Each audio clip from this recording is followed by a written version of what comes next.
They say that Cardano is dying. Some say that it's already dead. And if you've spent any time on social media lately, you've seen the charts, the memes, and the constant noise about how this former giant is being left behind. But right now, something is happening behind the scenes that most people are completely missing. There is a new player in the room that is called Midnight. And the fear is that this new project isn't just a sidechain. It is the replacement. It's the thing that can finally put Cardano in the ground. But what if the thing that everyone thinks is the killer is actually the only thing that can actually save it? What if we've been looking at the death of Cardano all wrong?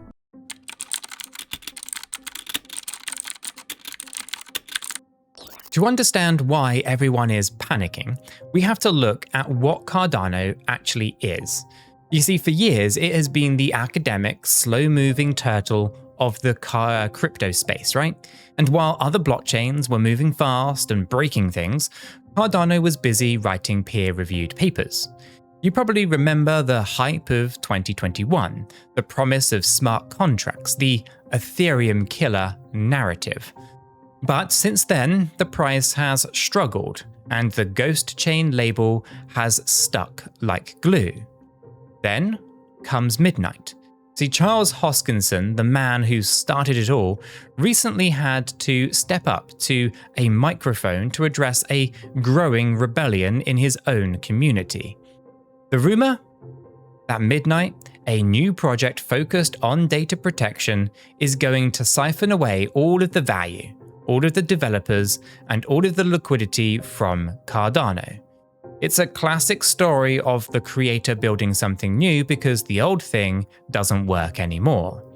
But Charles says that that is not what is happening.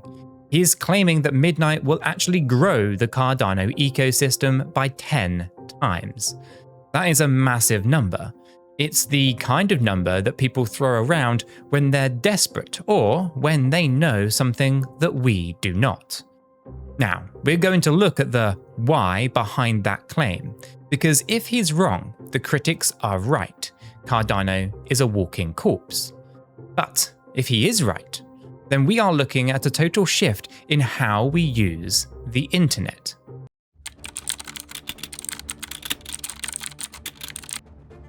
So, what is Midnight, and why is it causing so much friction? Well, think of Cardano as a giant public ledger. Everything is transparent. If you send money, everyone can see it. If you build a business, your competitors can see your transactions. This is the public blockchain dream. But it has a massive flaw. Businesses, they don't want their data to be public. They wouldn't want your medical records or your company's trade secrets just sitting on a public spreadsheet for the whole world to see. Now this is where Midnight comes in. It is a partner chain. It uses something called zero-knowledge proofs, or ZK proofs for short. This technology allows you to prove something is true without revealing the data that sits behind it. You can prove that you are over 21 without showing your birthday. You can prove that you have enough money for a loan without showing your entire banking history. See, the fear from ADA holders is actually quite simple. If Midnight is the chain that actually has the useful features for big companies and private users, then why would anybody stay on Cardano?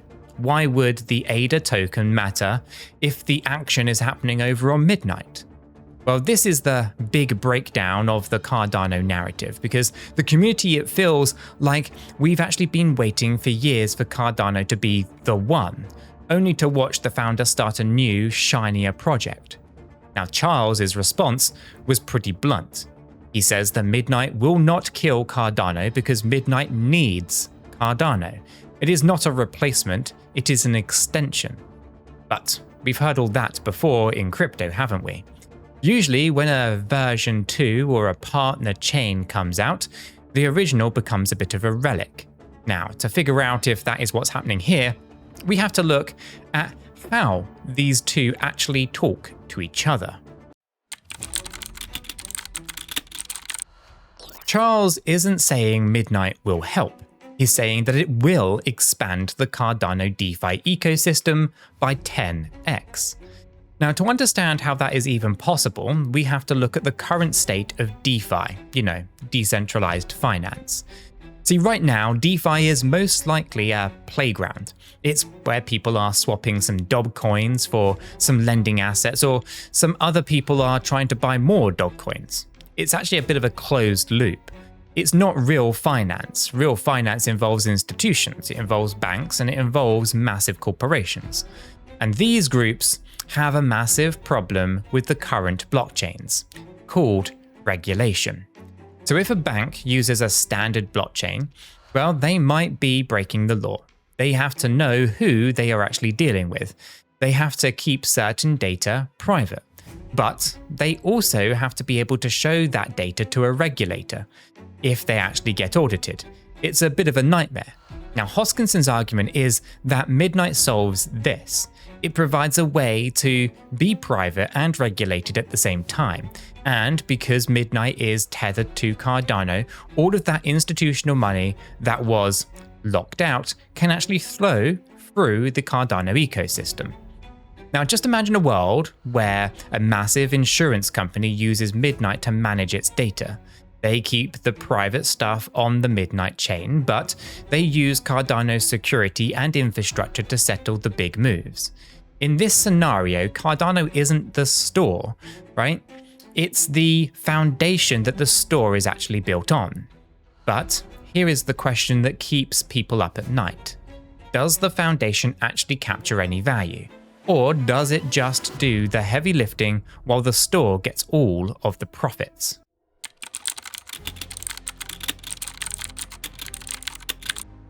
Let's address the elephant in the room, cannibalization.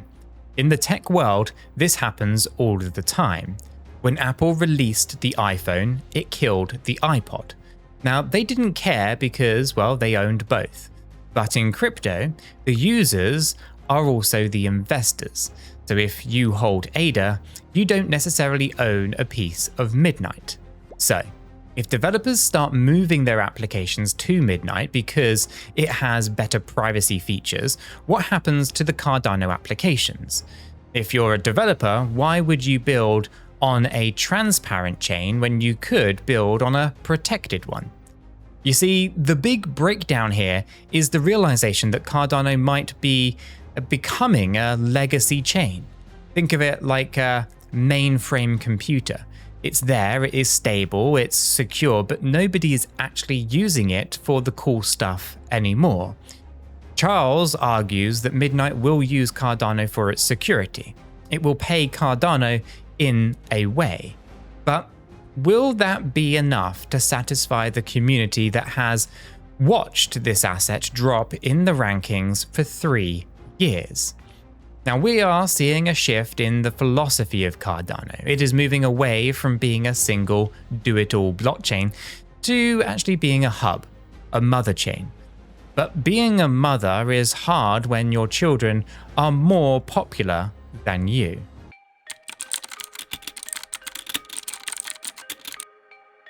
There is another layer to this investigative story, the secret reason why Midnight exists. Governments are coming for crypto. We see it every day. They want Know Your Customer KYC rules. They want to be able to track every little cent. For the hardcore crypto enthusiasts, this is a nightmare. But for the trillion-dollar institutions, this is actually a requirement. They literally cannot enter the space without it. Midnight is essentially Charles Hoskinson's bridge to the legacy financial world. He's trying to build a system that makes the regulators happy without completely selling out the privacy of its users. It's a tightrope walk. Now, if he does pull this off, Cardano becomes the backbone of a new regulated financial internet. If he fails, he's built a middle ground project that neither the rebels nor the regulators want. The stakes couldn't be higher. If Midnight flops, Cardano loses its biggest chance at 10x growth. If Midnight succeeds too well, Cardano might just become a quiet, forgotten ghost chain that provides security for a much more interesting project. Now, I do have to just pause here for a second. I'm not a financial advisor. This video is entertainment and educational purposes only. Crypto, it is volatile, as you can probably tell, and you could genuinely lose everything. You should really do your own research and consult a qualified professional, because that's not me. At the end of the day, your money is your responsibility. The things that we are talking about today, sidechains, ZK proofs, and ecosystem shifts, are incredibly complicated. And if you want to actually track these assets in real time and talk to people who are looking at the code and the charts every day, then we do have a free educational Discord. The link is in the description. It is a community of people who are trying to cut through the noise. And if you're someone who just wants to stop the just watching and actually start to understand, then you should probably check out the 𝗗𝗶𝘀𝗰𝗀 website as well, because we do have structured courses, some free, some paid for, that are designed to help you master a lot of these topics. Everything from risk management, portfolio management, even trading with things like Elliott Wave or smart money concepts. One of the most important courses that we've just launched is Crypto Security and Safety, and that is completely free. So do check it out via the link that's in the description below. But let's get back to the breakdown.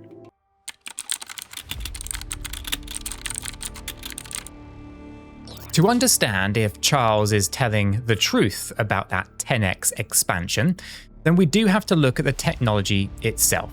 Zero-knowledge proofs are often called the holy grail of crypto. Imagine that you're trying to log into a website. Usually, you give them your password. They store that password, and if they get hacked, your password is gone. Now, these ZK proofs, you could actually prove to the website that you know the password without actually ever giving them the password. Midnight is trying to bring this to the level of an entire operating system. Now, Charles calls it the data protection chain. Notice he doesn't say privacy anywhere here. Now, that's actually there for a reason. Privacy sounds a bit like you're hiding things from the cops. But data protection sounds like you're being a responsible business. This branding is intentional. He is trying to move Cardano away from the outlaw image of crypto towards the infrastructure image of big technology. But this transition is kind of painful. The people who bought Cardano because they believed in a decentralized, unstoppable global computer are now being told that they need to care about regulated data protection. This is a pivot because the original plan failed? Question. Or is this actually a natural evolution of a project that is growing up? A second question. One of the big buzzwords that Charles uses in the article that I'm talking about today is the interchain. Now, for a long time, blockchains were just little islands. If you were on Cardano's island, well, you couldn't easily go over to Ethereum's island. Midnight, though, is designed to be a bridge, not just to Cardano, but to other chains too. Now, the vision is that Midnight becomes the privacy layer for the entire crypto world. You could be doing something on another chain that uses Midnight to shield your data. In this version of the future, Cardano is the settlement layer. So let's just think about this then. Cardano is the court system. It is slow, it is official, and it is the final word. Midnight is the private office where the deals are made. The deals are private, but if there is a dispute, you can go to the court. Now, this sounds great on paper, but we have to ask, does the court get paid enough to keep the lights on? Now, in the current Cardano model, ADA is used for fees. If most of the dealing happens on Midnight using a different token or a different system, well, the demand for ADA could indeed drop. Charles claims that the partner chain model ensures that Cardano stays relevant. He says that By expanding the utility of the ecosystem, you are naturally increasing the value of the base layer. But history is full of base layers that were forgotten once the utility layers took over. Just look at the very early days of the internet. We still use the base protocols, but nobody is making money off of the protocols themselves. They're making money off of the apps that are built on top of them.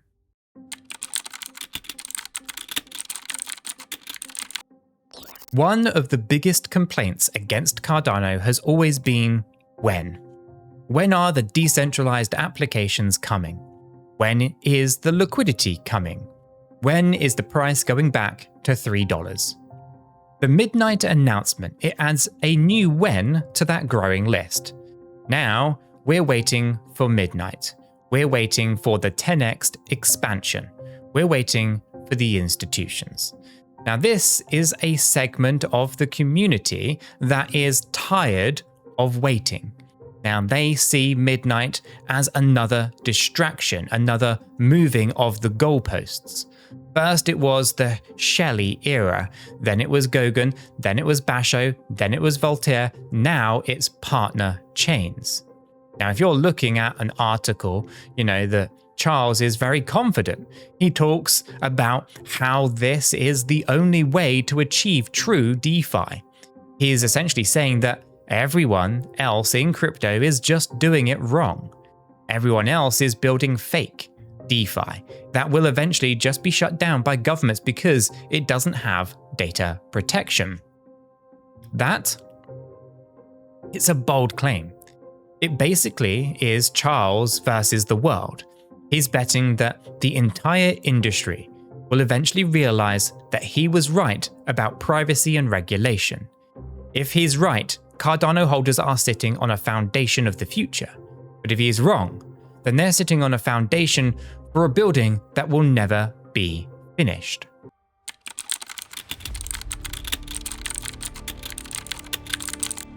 In every investigative story, there is a villain. And in the story of Cardano, who is it? Is it the Ethereum maxis who constantly FUD the project? Is it the regulators who make it impossible to build?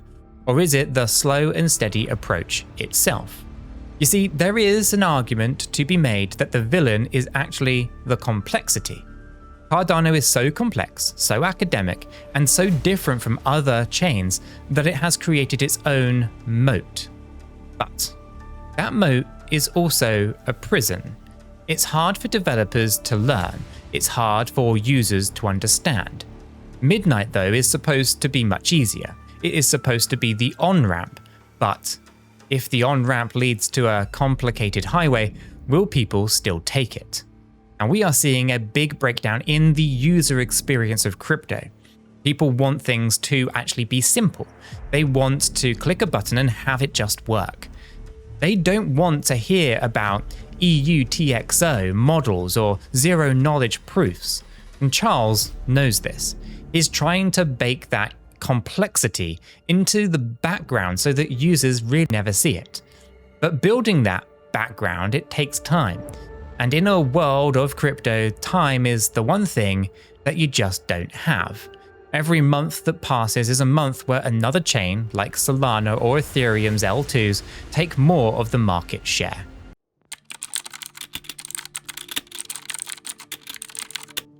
So, is Cardano dead?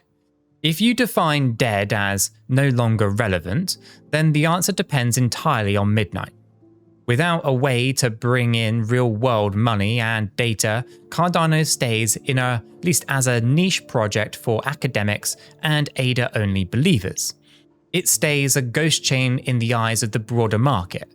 But if midnight works, if it actually creates a 10x expansion by allowing institutions to use decentralized finance without leaking their secrets, well then Cardano is not dead. It is just in hibernation. Now, Charles Hoskinson is a polarizing figure, right? People either love him or they hate him.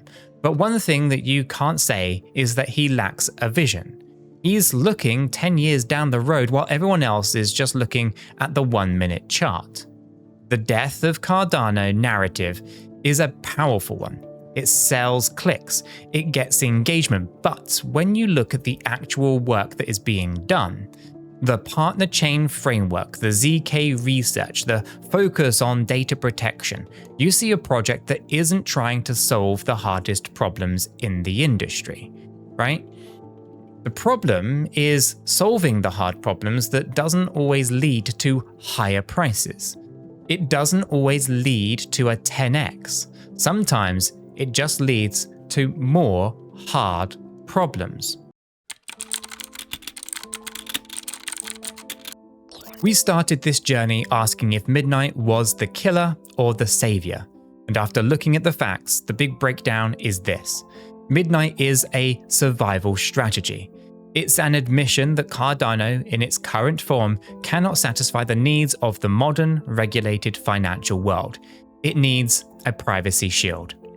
This is not necessarily a bad thing. It is just an evolution. But for the average person watching this, the person who holds some ADA and wants to know what the future looks like, the answer is a bit more complicated. The death of Cardano is an exaggeration. The project, it has too much money, too many developers, and too much history to actually make it vanish. But the Cardano that you knew in 2021, the one that was going to take over the world by itself, that version is probably gone. The new version is a network of networks. It's a quiet, secure anchor for a dozen other partner chains, like Midnight. It's just less flashy, it's more corporate, it's more data protected. Now, ask yourself, is that what you signed on for? Now, if you want to keep track of all of this evolution, then you need to get into the Discord. We watch for the updates on Midnight, and because the next 12 months or so, they will decide the next 10 years for Cardano. We are now moving out of the research phase and we're moving into the real world phase. And in the real world, things get messy. Charles says that Midnight will expand Cardano by 10x. That is his promise, and the open loop that he's set. Now we just have to wait to see if he can actually close it. The story of Cardano, though, it is not over. It is really just getting a new lead character. Whether the old lead, Ada, survives the transition is the mystery that we're all waiting to see. For now, though, the reports of Cardano's death have been greatly exaggerated.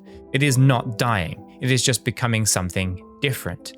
And in this fast-moving space, sometimes that is exactly what you have to stay here for. Now, don't let the noise distract you from the bigger signals. The big breakdown isn't really about the price at all, it is about the architecture and how the architecture is now changing. So keep your eyes on Midnight, because that is where the real story is happening. Now, we will see you in the Discord, we'll see you over at Cheeky School if you're interested in some free education, and of course, we'll see you in the next chapter. For now though, guys, make sure to hit that like button, subscribe, and check out the video that's queued up on the screen right now.